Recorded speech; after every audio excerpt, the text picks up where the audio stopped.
this morning. Before I begin, I just have to say that the new monument is simply incredible. It's a very fitting tribute to the men and women we celebrate here today, and it looks fantastic. So regrettably, I am not an Orchard Park native. However, my wife Melissa is. And as we talked about this day, she shared with me how as a young girl attending South Davis Elementary, she marched in the annual Memorial Day Parade, carrying the South Dakota state flag through the village and concluding the observance listening to the remarks of that year's speaker, probably never suspecting that one day in the future she'd be married to the gentleman at the podium.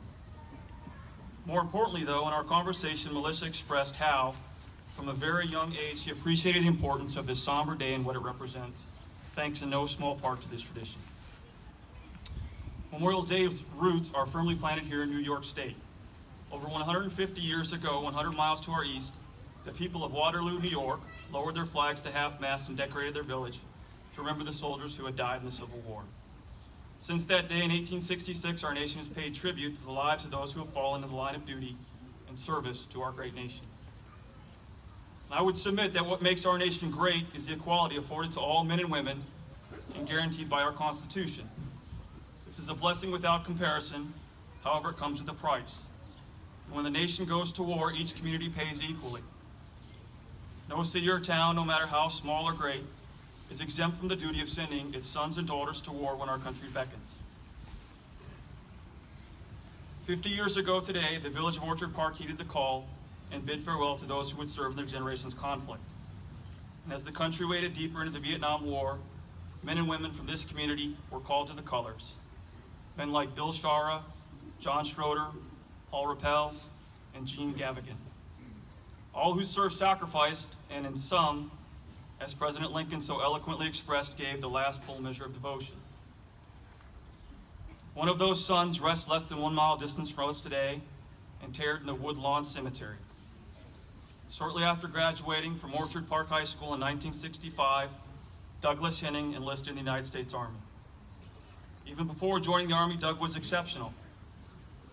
In fact, the next time you're at the high school football field, there's a small memorial, both commemorating his service as a soldier and as a testament to his athletic and scholastic contributions while in school. A talented student athlete, Doug had been accepted by several colleges, but instead made the decision to serve his country. On October 2nd, 1968, Doug boarded a transport ship with his unit, the 3rd Battalion 506 Parachute Infantry Regiment, and shipped out to Vietnam. Doug had volunteered for airborne training and been selected to serve in the battalion's elite reconnaissance platoon, both marks of an exceptional soldier. On July 17, 1968, Doug and his unit found themselves locked in a heated battle for control of an enemy position. After a full day of intense fighting that had carried on into the night, his unit was ordered to disengage. Before leaving the area, his commander needed someone to venture out and ensure no wounded soldiers had been separated from the company in the confusion of the day's fighting.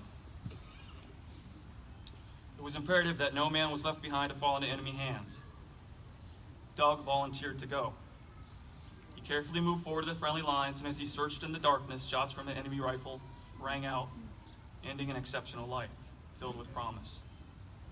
Doug had served 266 days in Vietnam and was 1 month shy of returning home.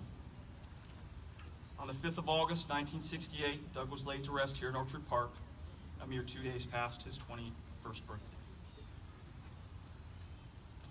So please know this. Doug Henning was an exceptional member of this community and an exceptional soldier. And by any standard and by any measure, he was most certainly a hero. But he is not alone in this regard. I could go name by name, Gary Townsend, Billy Madison, down the line, and tell the story of each of Orchard Park's lost sons and daughters, and it would ring true just the same. So today, this Memorial Day, Doug is a fitting symbol of the sacrifice, the bravery, the courage, and the devotion that describes each member of this community who has given their life for our country.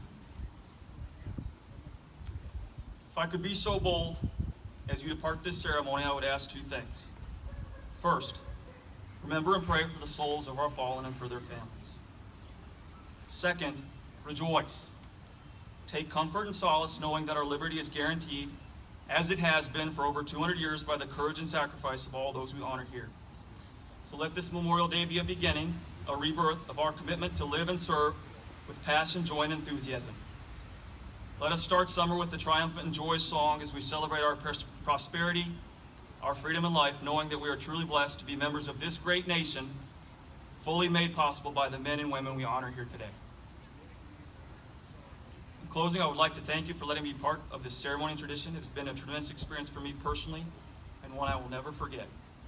Finally, I would ask you to please remember our servicemen and women currently serving in harm's way and keep them in your prayers.